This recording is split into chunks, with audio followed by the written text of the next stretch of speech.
Good day, I'm Carrie-Ann Smith and this is your JIS News for Wednesday, August 17. The Economic Growth Council, EGC, says it has designed a plan of action to reach the target of 5% growth in 4 years for Jamaica. This was revealed earlier today by Council Chairman Michael Lee Chin, who says the plan follows productive meetings with over 50 stakeholders from government, opposition, private sector, multilaterals and international partners. He gave the update at the EGC's quarterly press briefing held at the Office of the Prime Minister this morning. The table is set. We just need to have everybody on board, and the table is set for that also after 50 meetings, and we just need to execute, and report and be transparent, and we will deliver 5 in 4. So we at the EGC is not only up for the challenge, but we are pumped after listening to the stakeholders, and we are confident that 5 in 4 will be achieved. Prime Minister Andrew Holness also expressed confidence in achieving the growth plan, adding that it would depend on government changing the way it does business by focusing on facilitating and creating an enabling environment for the private sector.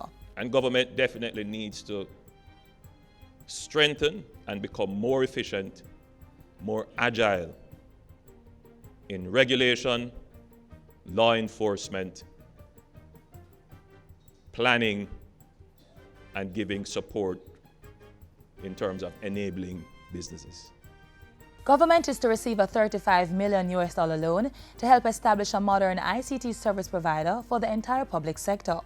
The work will be done by the Technology Implementation Arm of Government, eGov Jamaica.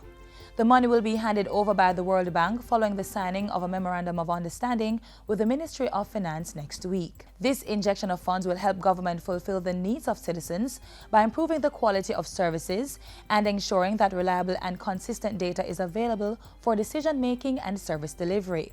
It forms part of the government's strategic public sector transformation project. Minister of Science, Energy and Technology Dr. Andrew Wheatley says Jamaica, which is ranked 5th in the world in terms of biodiversity, is well set for investment in DNA fingerprinting in plants. This technique for finding the genetic identity of an organism is primarily used in plants for protection of biodiversity, identifying markers for traits, and identification of gene diversity and variation. Minister Wheatley says this and other scientific methodologies are important for agricultural sustainability and preservation of biodiversity. Understanding the genetic information of an organism is critical, because what it does, it gives us the opportunity to be able to manipulate and improve. He was speaking at the opening ceremony of the 2016 United Nations University Biotechnology Program Symposium and Training Workshop for Latin America and the Caribbean. It was held recently at the Pegasus Hotel in New Kingston. More Jamaicans are being urged to practice safe sex in order to combat the growing cases of Zika transmission in the island.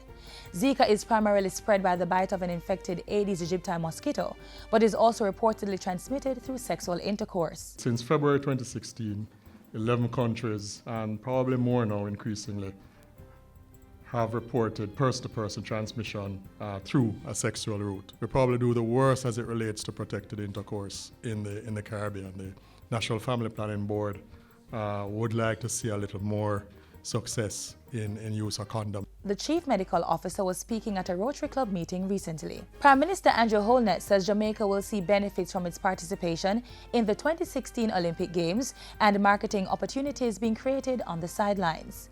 What I witnessed firsthand was travel agents coming in, asking questions about Jamaica, about our packages, having our food, literally getting tutorials on Jamaica. And I witnessed that firsthand. And after opening officially and mingling in the crowd, I met many executives all asking about opportunities in Jamaica. The Prime Minister was speaking to reporters about his recent visit to Brazil, where he opened Jamaica House Rio 2016.